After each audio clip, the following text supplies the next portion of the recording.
Welcome to an introduction of Sigmund Freud, who is a really famous psychoanalyst, and we're going to go over some of his basic theories to get you started on understanding some of the things that might be going on in Lord of the Flies. So why do we study psychology for this unit anyway? Psychology is the study of the psyche, which is, yes, the mind, good.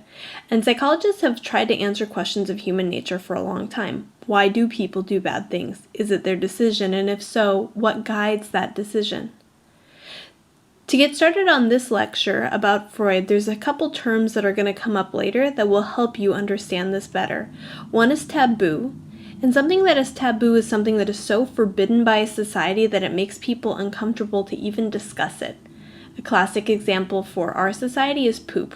We don't like to talk about it. We don't like to think about it. The thought of picking it up or eating it is absolutely disgusting. That is a taboo in our society. Inhibition is the mental process that holds one back from doing something, like breaking a taboo. So the first time that someone told you that you needed to pick up your dog's poo with a bag, you might have had a moment of doubt where you said, I can't do that. And that's an inhibition talking to you. So first, who is this guy, Sigmund Freud? It looks like Freud, but his name is Freud. He lived from 1856 to 1939 in Vienna, Austria, and he's known as the father of psychoanalysis, which means picking apart one's psyche. He developed the talking cure for helping mentally ill people recover. And the classic image of someone lying on a couch and talking about his or her childhood to a psychologist who takes notes is definitely the image of Freudian psychoanalysis. So let's dig more into Freud's theory of the unconscious mind. First, you need to be comfortable with this image of an iceberg. You've probably heard the idea that an iceberg is visible a little bit above the surface of the ocean, but is much bigger underneath the surface of the ocean. Well, Freud thought our minds were a lot like that. We're going to dig into the individual parts of this diagram in a minute, but if you look over on the right, you'll notice that deep down under the water, the vast majority of our mind is in the unconscious, which means that we're not aware of it at all.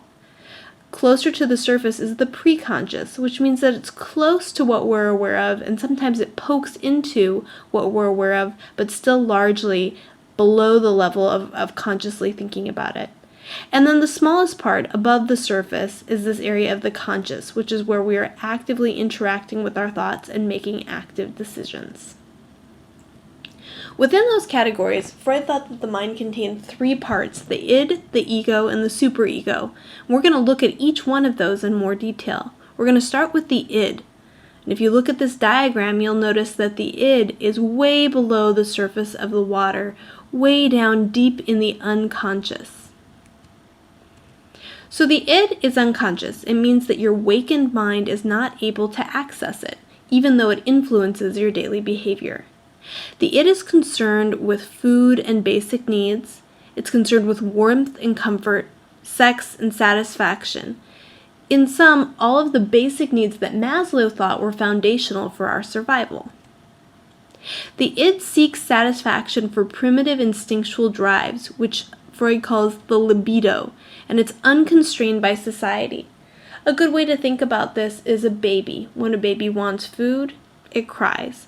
When a baby is cold or uncomfortable, it cries. When a baby is sad, it cries. And it has very little concern for how its crying will impact its parents, or people in a movie theater, or patrons of a restaurant, or people on a plane. It just cries because it needs what it wants, and it wants it now.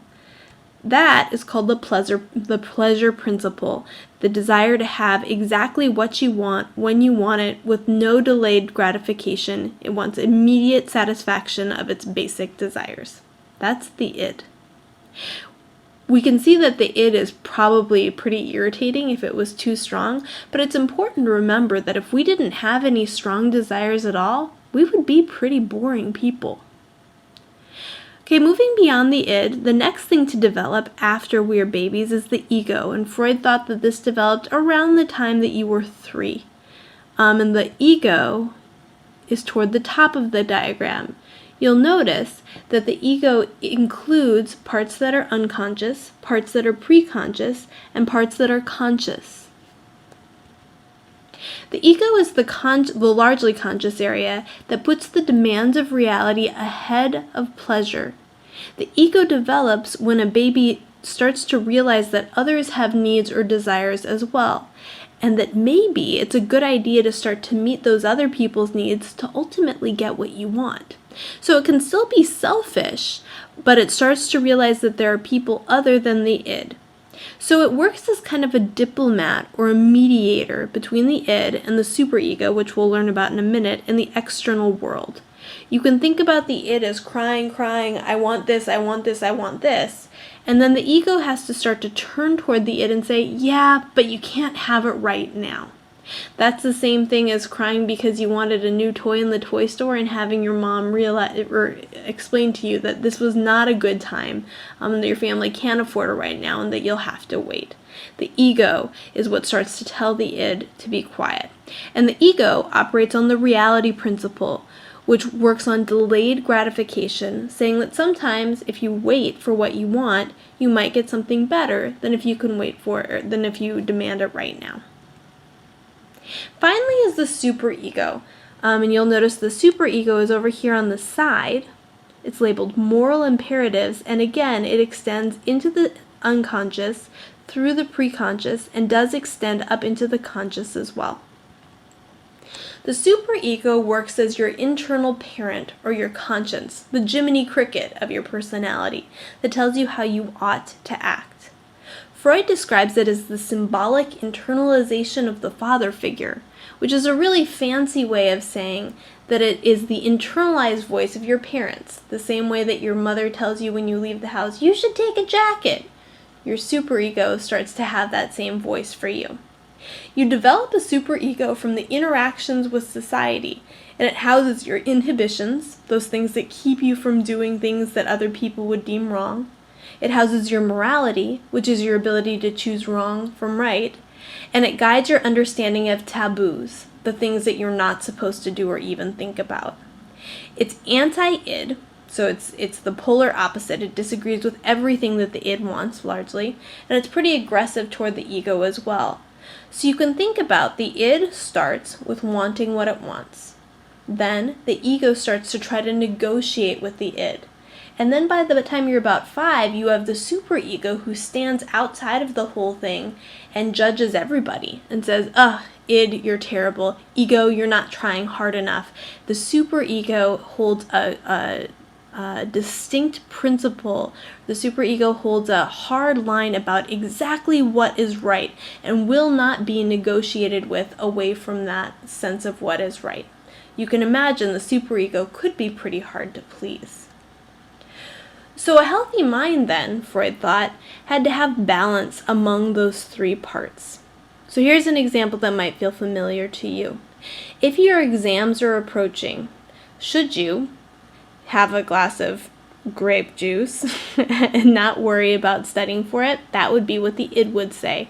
Do no revisions and just go out and socialize.